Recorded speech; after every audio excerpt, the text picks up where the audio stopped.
Guys, stay with me and we're going to talk about how your home age impacts your value. You better get fired up. Happy Wednesday. We made it again, man. I'm here every single Wednesday at the, well, it's not the same time. I just move it to 2:30. Usually it's at 12:30. Join me every single week. We review something about the Port St. Lucie market to make you a more educated, more intelligent buyer or seller in this market. So today we're going to talk about, really, it's going to be a broader topic than just home age, but we're going to start with home age and it's going to kind of seep into a couple different things. But what I'm going to do, I'm going to share a screen here and I'm going to show you a graphic that I just posted on, here it is, both Facebook and Instagram. Here it is. So you'll see there's three columns, right? The first column along the left is year built. You got 2020 to 2024, 2015 to 2019, 2010 to 2014. It's 5-year periods each, except for that bottom one. That bottom one is anything that's 1999 or older. The oldest home that was sold in the last 12 months, this is 12 months of data, was 1956. I think I looked back 1959 and older, and there were 15 sales out of, what was it, it was over 4,000, 4,902. Out of 4,902 sales, there were 15 that were in the 50s. Isn't that wild? That's a little bit of history right there. So anyway, the second column, you can start to see when the homes were built, right? So we had a ton of homes that were built in the last 5 years, 2020 to 2024. You can see it taper down a little bit there from 15 to 19. There really wasn't a lot of building at all in 2010 to 2014. And then 05 to 09, that was a pretty big boom. 2000 to 04, we had 593. And then, of course, 1675 looks big, but remember, that is literally everything. What is that? 30, 40, 43 years worth of homes. So, you know, when you look at the per year amount of homes that there is out in the market, there's just not that many. And that's why I lumped them all together. So this third column is the focus of the entire graphic. And it's what was the median sales price over the last 12 months for a home that was built in that time period, right? So anything that's built 2020 or newer, out of the 1,626 homes that had sold, the median price was $450. Now it goes up a little bit from 15 to 19. In my estimation, I would say that that's probably because we've had a lot of people with increasing prices and increasing rates. We've had a lot of people over the last year or two say, hey, we need some help here. So a big push in our market here in Port St. Lucie, with all of the influx of people that we've been getting, not only from out of state, but also from the more expensive areas down south, right? Fort Lauderdale, West Palm Beach, Miami. We're seeing a big push for cheaper new construction. So a lot of the new construction that is not just being built, but actually being sold is kind of that 375 to 450 range. Lots of that, right? So that's why you're seeing the prices actually go up a little bit from 15 to 19.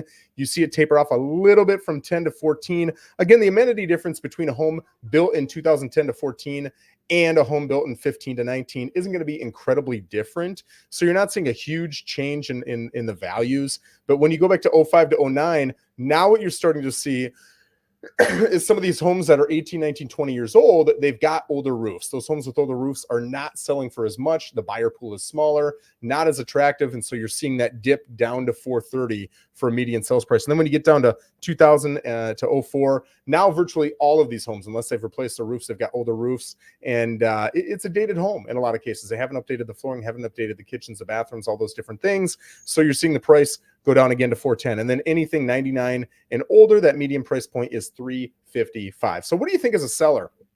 As a seller, this doesn't necessarily mean if you've got a home built from 1999 and older, you're going to get absolutely, beat on price. That's not what that means. You could have a beautiful home that's well maintained, tons of square footage, new roof, it's got updates galore, and you're going to sell for market price. You're going to do just fine. What this really points out to me is that age is a factor when it comes to valuing a home. I can't tell you how often I'll walk into a listing presentation and I'll say, hey, your home is worth 500 grand. And they'll say, well, my neighbor's home was 550. And I'll say, well, your neighbor's home had 350 more square feet. It's 12 years newer. They've got a new roof, yours doesn't. They have a pool, yours doesn't. They got a double lot, yours doesn't. Whatever it is, it's just not the same home, right? At all. Or they'll find a home that's very similar, but one is in PGA Village and one is in the middle of Port St. Lucie Boulevard. Okay, well, those are two completely different areas. So it's understandable why people would hope and pray and wish that their home is going to be worth what another home that's they obviously know is valued at a higher price is, but you've got to take a lot of things into factor. So I said in the beginning of this video that we were going to focus on age, but really kind of seep into other things. Age is just one example of things that'll impact your price. The biggest thing that's going to impact your price is your square footage. It's the first thing I look at is how many square feet do you have? And when I look at sold comps, what is the price per square foot of a home that's kind of like yours, right? Kind of the same age, kind of the same square footage, roughly in the same area, roughly with the same amenities, roughly in the same condition. And there's no perfect home. So this is all, if you ask 10 realtors, you're going to get 10 different prices. If you ask 10 appraisers, you're going to get 10 different prices. It is not just a science. There's a bit of art to it as well. This, again, is why I think it's really important to get an experienced realtor, an experienced appraiser in to give you the numbers on your home. It's a big, big, big, big deal. And having the wrong guy in there could cost you tens of thousands of dollars, right? So get experience in there.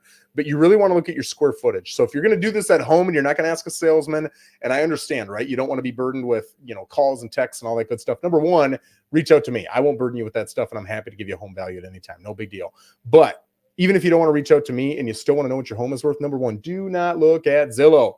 Zillow literally is a math equation that has no clue what the inside of your home looks like. It has no clue that your baseboards are beat up from your dog and your floors are cracked because you dropped a hammer there 2 Christmases ago. And yeah, you've got a pool, but it's green and it needs to be resurfaced, and that's going to cost $8,000, $10,000, $12,000. So that's going to reduce the value. Zillow doesn't know any of that stuff. So when you see those values, it's using a mathematical equation, and it's probably about as good as it gets without a human coming in. But I've seen those things off $20,000, $30,000, $40,000, $50,000. In fact, I told someone the other day their home was worth about $600,000 and the Zestimate was at $475,000. Why? Because that particular neighborhood had 0 sales in the last 2 years. So because it was so rare to see a home in that neighborhood actually sell, we did not see supporting comps. And that's one of the challenges with using a Zillow's estimate. So when you're looking at the homes to compare it to, try to stay in the same neighborhood if you're an HOA. If you're not in an HOA, try to stay within a mile and a half of your property. Try to stick to the same, like if it's a 1-story, don't compare to 2 stories and vice versa. If you've got an old roof, don't look at homes with new roofs. If you've got a new roof, don't look at homes with old roofs. If you got a pool, don't look at homes with no pools and vice versa. And remember, being on the water is going to add value, probably in most cases. There are some canals that are ugly and they actually detract from value. But most of them are going to add value. But then the question is, okay, are they adding $10,000 or $100,000? It really depends on the type, the depth, the use of it. If you're on a fat part of the St. Lucie River, you can probably stick a boat in there and get that down to the ocean. That's incredibly useful, incredibly valuable. However, if you're on a canal and that canal, some parts of the year is dry and there's no way you're getting anywhere with a boat, okay, well, now it's just aesthetics. Maybe it's worth $5,000, $10,000, $15,000, depending on how nice that canal is, how wide it is, everything else. So when you're looking at this, really look at those factors. Look at the size of the lot. I will say, if you've got a double lot, it doesn't make worth double the value. I promise you that, right? So let's say lots are going for $100,000, which a lot of them are right now, which kind of blows my mind. If you've got a double lot, that doesn't mean the value is $100,000 more. It's not. If you split it up and you sold that lot separately, yes, you could get $100,000 in this example. But if you keep it with it, it's going to be worth less than $100,000 in additional value. Maybe it's an additional $40,000, $60,000, $70,000 in value because you've got that larger lot, right? And there again, you need a professional to come in and tell you how much. If you spend $90,000 on a pool, no, your home does not go up $90,000 in value. It's going to go up maybe $40,000 or $50,000 in value. And again, it really depends on the pool. It depends on who made the pool. It depends on how big the pool is. Does it have a spa? Does it have a waterfall? What does the decking look like? Is it screened? Is it heated? Does it have salt? All these different things kind of factor into the value of a pool, right? Fences are great, but is it well maintained, or is an old rotted out fence and maybe it's got a hole in it and some chips? That might be a problem, right? If it's vinyl, white vinyl, that's beautiful. If it's got green hanging off of it and it's all moldy and everything else, that might actually be a detraction for some people. So there's a lot of different things to factor in, but I wanted to show you how one thing, age, has an impact on your values. Make sure you're taking into consideration when you're doing that at-home analysis. And again, if you want a professional to come in and do it for free, no burden of sales calls, I'm happy to do it for any of you guys. But there you go. There's one impact on valuing the price of your home. Guys, I hope you have a phenomenal week, and we'll see you next Wednesday. Take care.